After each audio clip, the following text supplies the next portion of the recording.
Asseyez-vous, bienvenue si vous nous rejoignez. On les présente tous deux aux extrêmes, l'un à gauche, l'autre à droite. Tous deux font campagne pour les présidentielles pour la deuxième fois.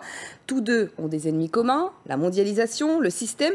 Mais ils ont quand même des points de divergence, une opposition sur certains fondamentaux. Marine Le Pen et Jean-Luc Mélenchon, même combat. On se pose la question pendant une heure avec mes deux invités, Nicolas Bay, secrétaire général du Front National, et Daniel Simonet, porte-parole de Jean-Luc Mélenchon. Merci à tous les deux d'être là. Alors tout de suite, Daniel Simonet, vous n'aimez pas, en tout cas j'ai l'impression chacun, être qualifié de parti d'extrême. Oui, vous savez, il y a une extrême gauche dans ce pays. Elle est représentée par le NPA, par Lutte ouvrière. Je les respecte. Non, Jean-Luc Mélenchon et la France insoumise incarnent un mouvement qui a vocation à fédérer le peuple avec un programme, l'Avenir en commun, qui souhaite s'attaquer à la racine des choses. Donc, à remettre en cause le système, c'est-à-dire à la fois le modèle productiviste totalement anti-écologique qu'est notre système actuel, et en même temps remettre en cause la logique oligarchique de la Ve République en convoquant une assemblée constituante pour permettre au peuple de reprendre son destin en main. Voilà, donc on n'est absolument pas dans une logique d'extrême. C'est fédérer le peuple avec un programme pour que vraiment les choses changent et que le peuple restaure sa souveraineté populaire, avec évidemment la question européenne au cœur de notre programme, parce qu'aujourd'hui, l'Union européenne impose une seule politique possible, une seule politique libérale. Le peuple, l'Union européenne, ce sont aussi des mots qu'emploie beaucoup Marine Le Pen. Marine Le Pen, le Front National, parti d'extrême droite. Non, bien sûr que non. Vous savez, le Front National a obtenu près de 30% de voix aux dernières élections. Donc dire ça, c'est insulter un tiers de l'électorat. C'est une insulte d'être extrême. Oui, je crois. Oui. D'accord. Comme M. Trump. Il n'y a rien d'extrémiste dans les idées que nous défendons. Nous défendons le peuple. Et nous ne sommes pas d'ailleurs spécialement de droite. Nous sommes en fait au-delà de ce clivage droite-gauche qui est devenu un peu archaïque, un peu obsolète. Le vrai clivage aujourd'hui, il est entre les mondialistes d'un côté et les patriotes de l'autre. Les patriotes, ils se rassemblent autour de Marine Le Pen. Et on voit bien que dans les principaux candidats que nous avons en face de nous, Emmanuel Macron ou François Fillon, il n'y a pas de vraie différence de fond entre eux. Il y a une différence de degré plus qu'une différence de nature, c'est-à-dire qu'ils sont dans la logique mondialiste, ultralibérale, de dérégulation totale, de disparition des frontières, de disparition des protections. Nous pensons que la nation reste le moyen efficace de défendre nos intérêts fondamentaux. Alors quand on dit Jean-Luc Mélenchon, Marine Le Pen, même combat, ça énerve, et ça énerve aussi Jean-Luc Mélenchon. On va écouter ce qu'il dit à ce sujet. Cette femme-là, elle nous singe. D'habitude, on dit singe savant. Là, j'ai pas dit savant, j'ai dit elle nous singe. Les discours, on reprend des phrases de nous, entières, des formules. Après, vous avez toute la ribambelle à micro qui rapplique en disant « Elle dit, vous dites comme elle ». Ah non, pardon, ça, vous avez compris, quoi. Ça embrouille tout, personne ne comprend plus rien. Et moi, à chaque fois, et ramer et encore ramer. Parce que vous avez quand même des cibles qui sont à peu près les mêmes. Mais absolument pas. On va prendre par exemple une question extrêmement fondamentale, comme la question, par exemple, de la politique au niveau de l'Union européenne. Bien. Ou la notion de patriotisme. Le Front National n'est pas un parti patriote. La patrie républicaine, c'est quoi ? Notre patrie républicaine, c'est liberté, égalité, fraternité. Le programme défendu par le Front National et Marine Le Pen ne souhaite absolument pas respecter l'égalité, la liberté, la fraternité. C'est un programme de haine qui essaie de faire croire que le problème, c'est l'immigration. Regardez sa mesure concernant l'éducation, qui vise à remettre en cause le fait que les enfants d'immigrés puissent avoir accès à l'école publique gratuite et obligatoire. Mais quelle aberration! On est vraiment sur une proposition totalement hallucinante, comme si on allait améliorer la situation de la France et de nos quartiers populaires en excluant 3,5 millions de jeunes de l'accès au savoir, de l'accès à l'émancipation. C'est un parti d'obscurantisme qui encourage la guerre civile. Et sur la question de l'Union européenne, la question de la souveraineté... Justement, sur l'Europe, on a une infographie montrant justement les points, en tout cas, ce que vous voulez faire par rapport à l'Europe. On voit que là aussi, quand même, vous voulez, une sortie de l'Europe, c'est-à-dire que voilà, on arrête d'avoir cette souveraineté européenne. Sur ce point, vous êtes à peu près d'accord? On voit Non, c'est pas du tout la même chose. D'accord. C'est pas du tout la même chose parce que pourquoi est-ce qu'il est important de restaurer une souveraineté du peuple? C'est pour en finir avec les politiques d'austérité, c'est pour remettre en cause, pas simplement la mondialisation, pour arriver à un capitalisme national où finalement le diktat des marchés financiers continue à s'imposer sur le territoire national, ce qui est grosso modo le programme du Front National. Ils veulent à la fois battre monnaie, mais pas remettre en cause. Et nous souhaitons remettre en cause la logique de la finance et créer un pôle public bancaire, par exemple. Et s'attaquer aussi aux diktats des actionnaires dans les conseils d'administration des grandes entreprises. Nicolas Bay, vous voulez répondre? Oui, moi d'abord, ça me fait beaucoup rire de voir une représentante de Jean-Luc Mélenchon décerner des brevets de patriotisme. Ce qui disqualifie totalement, les représentants de l'extrême gauche, c'est principalement deux choses. Un, leur incapacité totale à défendre le peuple français face à l'immigration massive, et deuxièmement, le fait qu'ils ont été, depuis maintenant des dizaines d'années, à tous les étages de la vie politique, les supplétifs du Parti socialiste. Donc aujourd'hui, on est en campagne électorale, ils nous expliquent qu'il serait très différent de la gauche qui a mis le pays dans un état lamentable depuis 5 ans, mais en réalité, ils ont co-dirigé pendant des années les régions, ils co-dirigent avec le PS et les Verts d'ailleurs, les collectivités locales, les villes, les départements. Donc en réalité, ils n'ont évidemment pas du tout de légitimité à représenter une alternative politique. Moi, je crois que sur la question de l'Union européenne que vous évoquiez, c'est très important. On a une Union européenne aujourd'hui qui est totalitaire, qui a un fonctionnement antidémocratique, une Commission européenne qui décide de tout, qui n'a pas de légitimité, qui n'est pas élue et qui veut imposer ses visées au peuple. L'extrême gauche, aujourd'hui, parce qu'on est en campagne, ils nous expliquent qu'ils veulent remettre en cause l'Union européenne, mais ils n'ont jamais eu une position claire là-dessus. Ils n'ont jamais clairement dit qu'ils voulaient une renégociation totale des traités. Et si ça n'était pas possible, parce que le problème aujourd'hui, c'est que les institutions européennes l'interdisent, eh bien, à ce moment-là, il faut sortir de l'Union européenne, c'est-à-dire voter pour le Frexit. Or, c'est évidemment pas du tout la position de Jean-Luc Mélenchon et de ses amis qui, en fait, défendent la continuation de ce système. Ils sont dans la même démarche mondialiste, mais le mondialisme gauchiste face au mondialisme ultralibéral. Sur un fait d'actualité, sur Aulnay-sous-Bois, par exemple... Non, mais je voudrais revenir juste 2 secondes là-dessus, parce que quand même, le Front National, c'est l'idiot utile du système capitaliste. Regardez, les votes de Marine Le Pen au Parlement européen sont très intéressants, parce que la circulaire sur les travailleurs détachés, Marine Le Pen, par exemple, s'est abstenue, n'a pas été capable de s'y opposer. Non, sur la question du secret des affaires, parce que sur l'attaque de la logique de la financiarisation de l'économie, le Front National est un parti qui défend fondamentalement le capitalisme national. Et donc, ils ne se sont pas... Nous, on n'est pas hostile à l'entreprise. Mais je vais vous répondre, absolument conciliant avec la finance. Voilà le vrai problème. Le détachement des travailleurs, ça fait partie des arguments stupides qu'on entend régulièrement. Nous avons, voté, on s'est abstenu sur un texte qui modifiait à la marge la directive détachement des travailleurs sans la remettre en cause. Mais nous sommes évidemment opposés. Nous avons voté contre la directive détachement des travailleurs. Donc vous n'y connaissez rien. Et quand on voit les votes, vous mentez au peuple. Et quand on voit, vous mentez au peuple. Parce que justement, vous ne dites pas opposé. Factuellement. Alors que factuellement, je vais vous dire, la circulaire des travailleurs détachés, elle ne modifie pas fondamentalement le problème du dumping social que ça provoque, puisque les travailleurs détachés restent soumis à la sécurité sociale, à la protection sociale de leur pays d'origine. Donc, ils se retrouvent en situation de concurrence déloyale. Voilà pourquoi nous sommes opposés. Et vous avez préféré vous abstenir. Mais non, voilà. Donc encore une fois, vous racontez n'importe quoi. Sur le détachement des travailleurs, on a toujours été contre. On n'a pas je pense, de gage à donner dans ce domaine-là.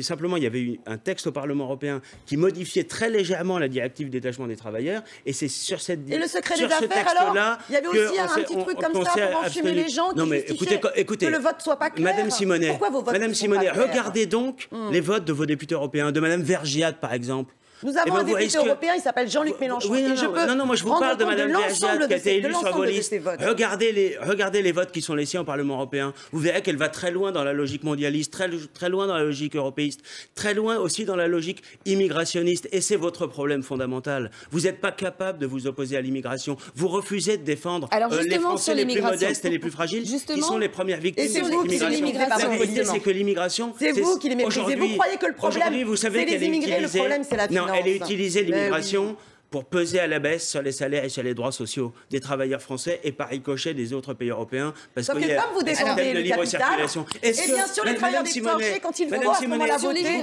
vos votes vous trahissent. Attendez, justement, est-ce que vous êtes sur l'immigration, justement, attendez, c'est moi justement qui pose la question. Je veux justement qu'on clarifie la position du Front de gauche et de Jean-Luc Mélenchon sur l'immigration, sur le contrôle de l'immigration. C'est quoi sa position? Alors, d'abord, il faut s'attaquer aux causes des mouvements migratoires. Vous savez que, notamment, toute la politique de libre-échange de l'Union européenne est en train d'aggraver les problèmes notamment climatiques. Et la question des réfugiés climatiques est une problématique extrêmement importante. Donc il faut absolument remettre en cause les politiques de libre-échange qui aggravent les conditions de vie dans les pays d'origine.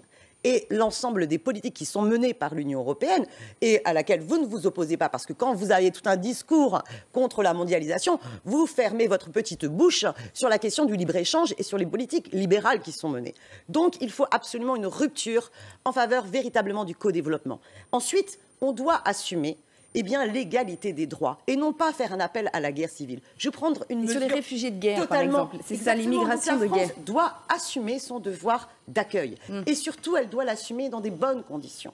Je vais vous donner un exemple. Quand on voit la mesure du Front National concernant l'aide médicale d'État, et le fait qu'il faut absolument, soi-disant pour le Front National, remettre en cause que celles et ceux qui sont sur notre territoire puissent avoir accès au remboursement des dépenses de santé. Mais les microbes ne connaissent pas nos passeports.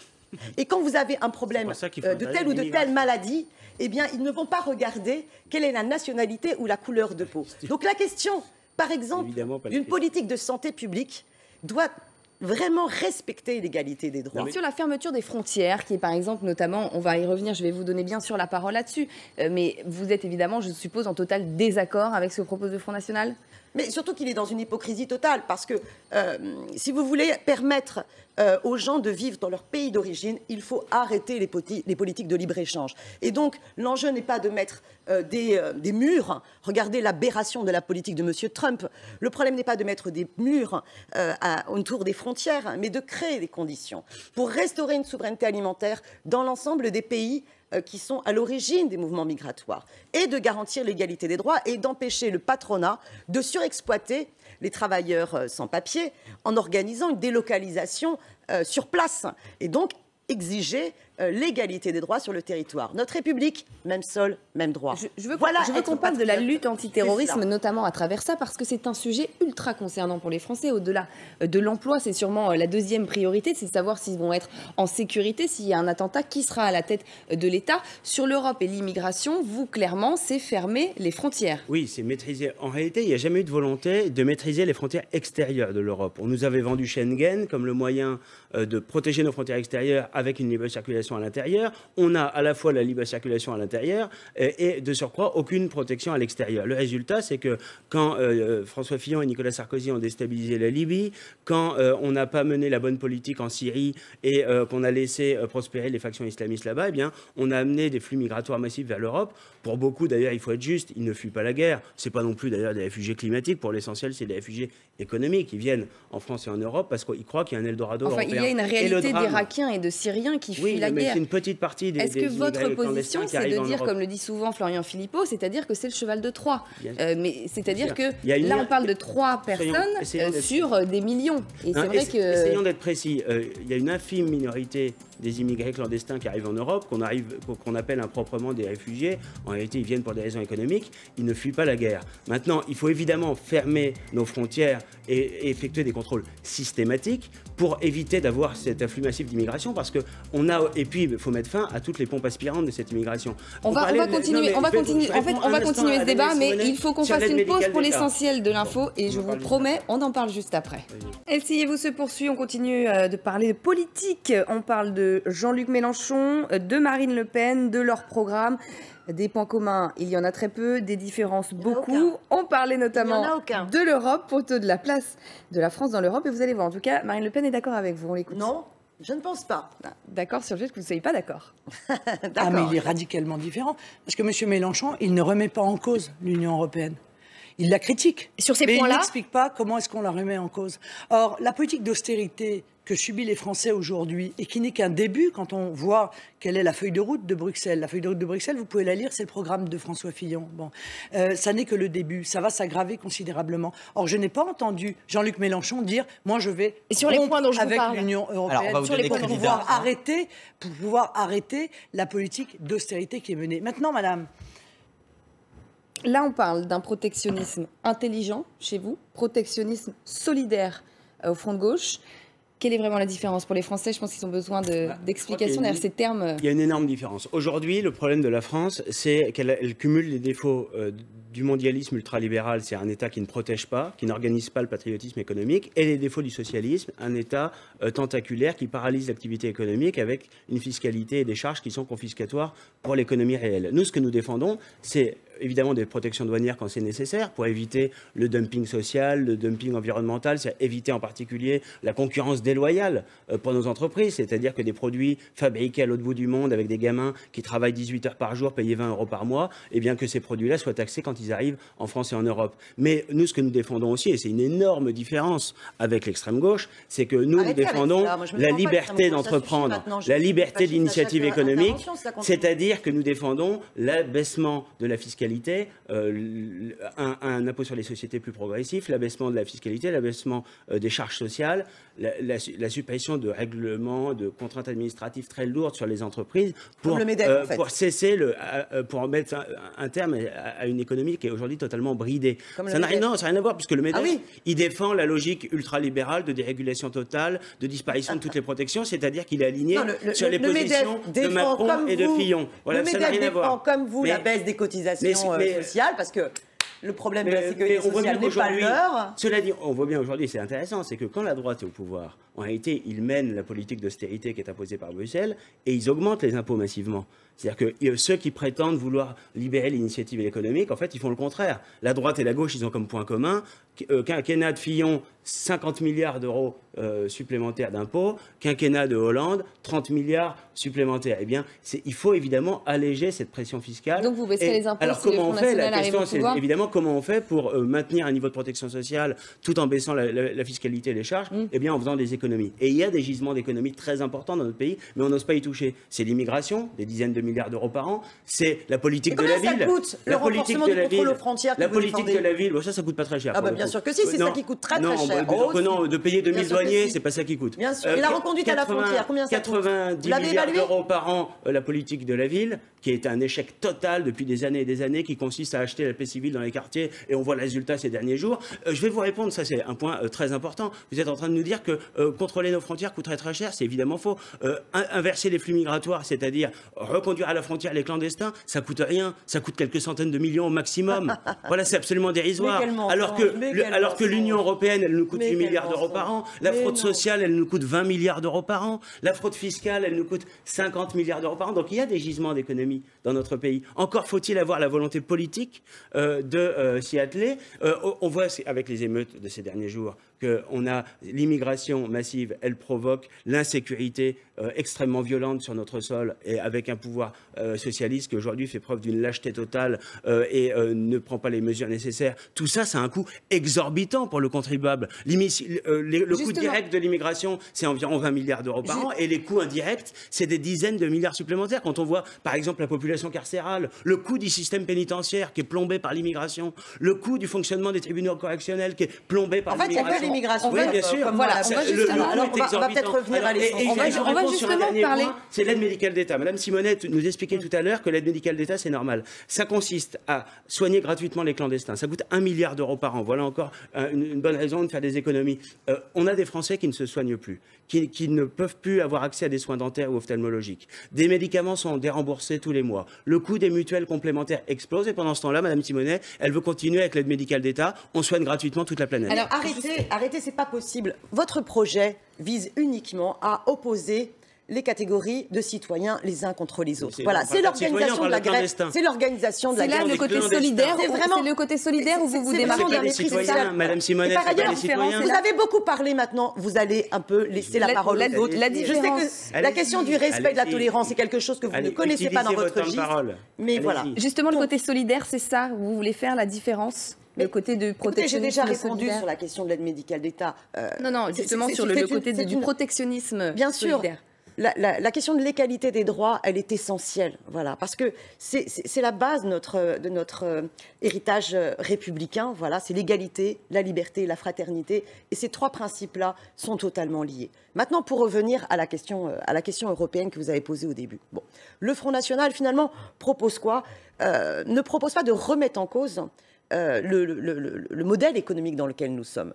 Sur la question de l'Union européenne, nous assumons avec Jean-Luc Mélenchon d'avoir un plan A et un plan B. Plan A, nous désobéissons aux traités libéraux européens et nous exigeons de renégocier de fond en comble les traités. Mais avec un rapport de force, qui est la menace d'un plan B, qui est de dire attention, si les négociations n'aboutissent pas, eh bien le peuple doit pouvoir trancher. Et nous avons un plan B qui est d'assumer la sortie de la zone euro. Le Front National n'assume pas cette question de la sortie.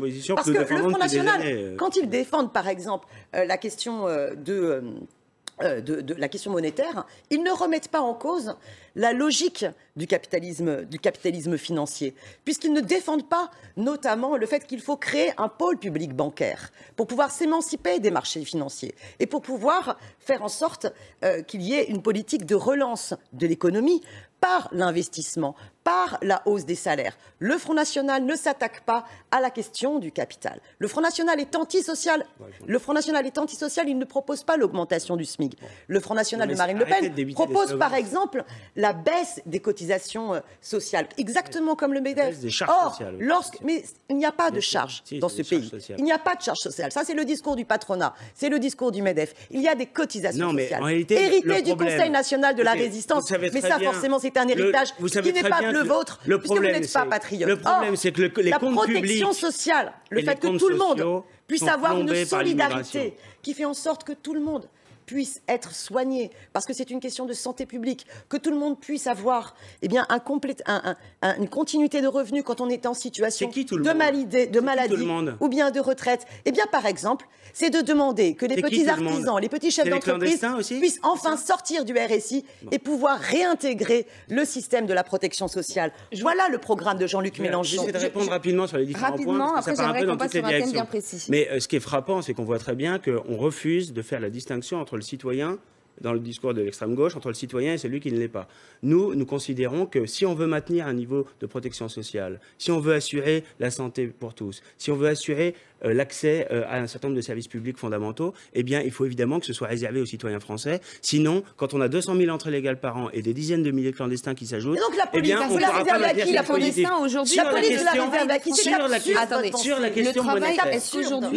est-ce que les clandestins aujourd'hui prennent le travail de citoyens français? Madame, n'acceptez pas terme, madame. N'acceptez pas le registre de langage du Front National. Il y a un vrai problème de travail des clandestins dans notre pays, qui évidemment est toléré avec un certain laxisme. Mais on voit bien que Mme Simonet, elle ne veut pas remettre en cause l'immigration. Je n'ai jamais entendu dénoncer la surexploitation de travailleurs sans droit. Bien sûr que si, on en parle tout le temps, justement.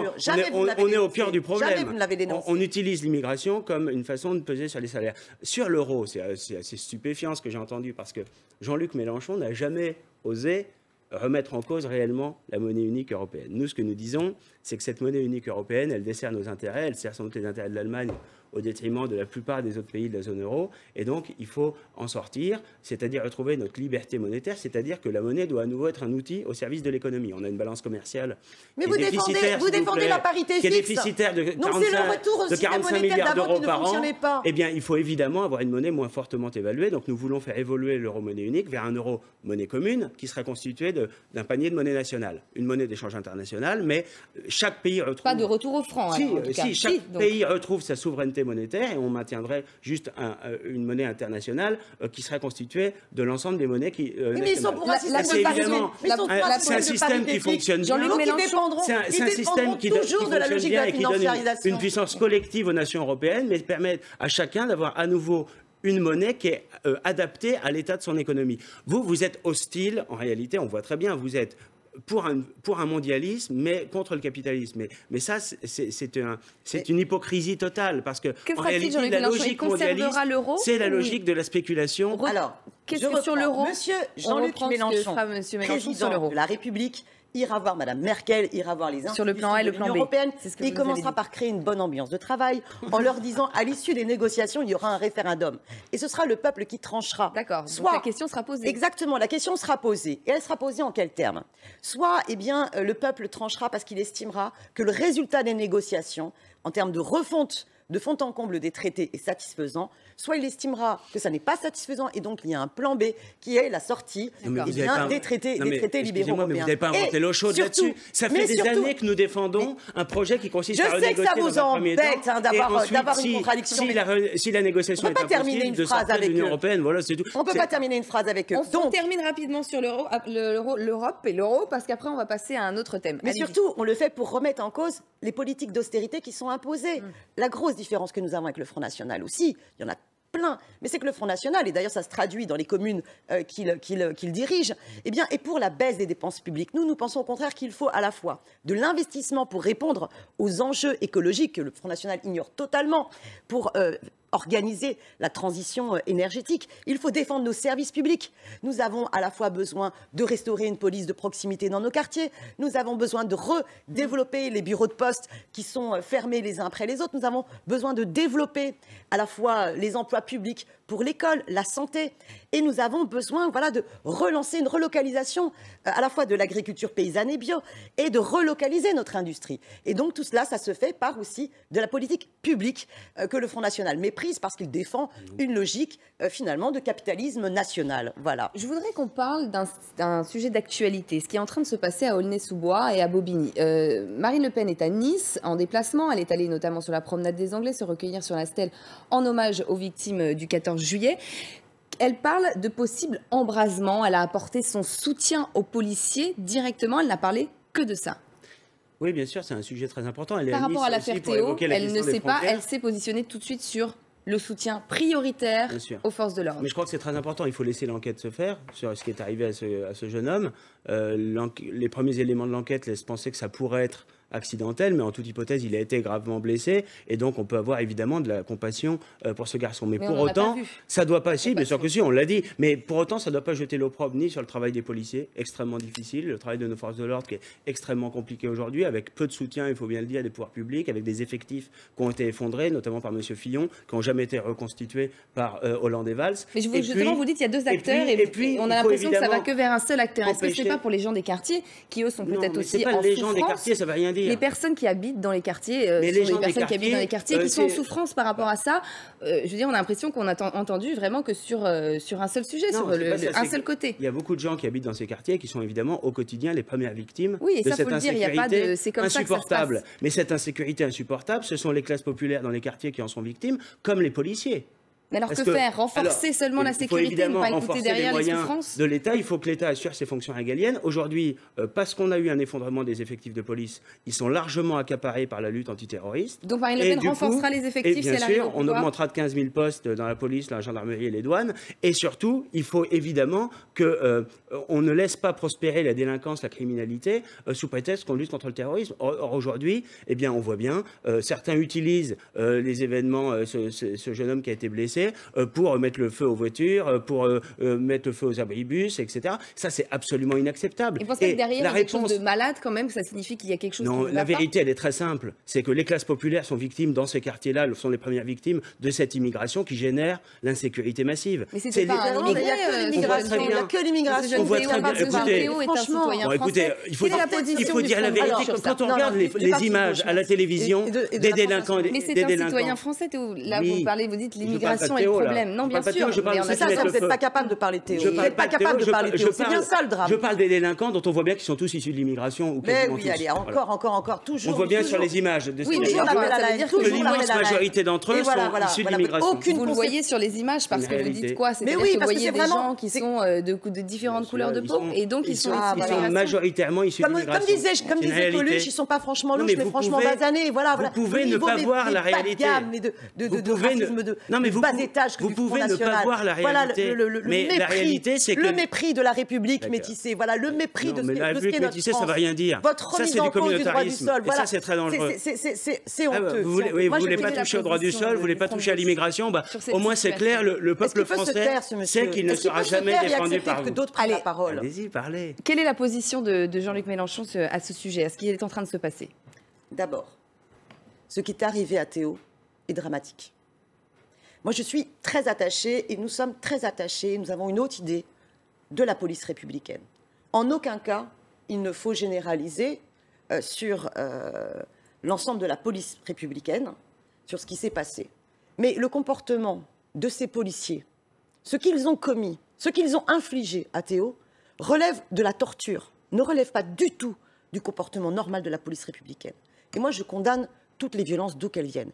Et quand on est représentant des forces de l'ordre, de la police républicaine, eh bien, c'est un devoir qui doit nécessiter qu'on soit irréprochable. Irréprochable. Alors, ça n'enlève rien au fait que, oui, la police républicaine dans ce pays subit des problèmes de sous-effectifs, subit des problèmes d'heures supplémentaires impossibles, mais pour autant, aucune situation ne justifie qu'on se comporte comme ces policiers à Aulnay se sont Mais face à comportés cet vis-à-vis du jeune embrasement, Théo. dans les quartiers, quelle Vous réaction? laissez même pas l'enquête se terminer. Il faut Vous absolument... laissez pas l'enquête se terminer.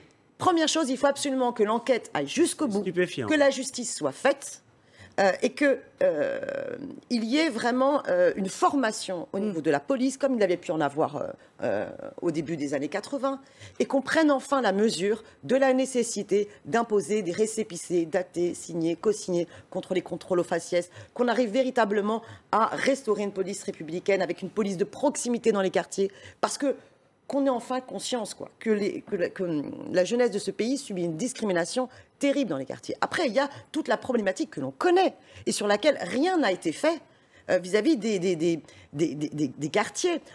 Ça fait combien de temps que l'on signale que ça n'est pas possible, qu'on ne peut pas vivre dans de bonnes conditions quand l'ensemble des services publics sont fermés les uns après les autres, quand les associations n'ont plus du tout les moyens financiers pour développer du vivre ensemble, quand on laisse des ghettos se développer. Ce sont des problèmes de fond, donc pour vous, qui entraînent, qui découlent de cette situation? Mais bien évidemment, il y a une difficulté de vie dans les quartiers à laquelle on ne prend pas en charge. Et en même temps, il y a un discours discriminant, dégradant, alors que vous avez aussi une magnifique énergie dans les quartiers populaires. Vous avez plein de femmes et d'hommes qui sont en capacité de créativité, vous avez des personnes qui sont extrêmement diplômées, vous avez toute cette richesse-là qui n'est pas mise en valeur. Aujourd'hui, allez vous promener dans un certain nombre de quartiers, le bureau de poste a fermé, le centre de santé a fermé, le centre social n'a pas les moyens, il n'y a pas de théâtre, il n'y a pas de lieu culturel. Voilà, donc il faut absolument redévelopper les moyens de la République partout et pour toutes et tous dans l'ensemble des quartiers.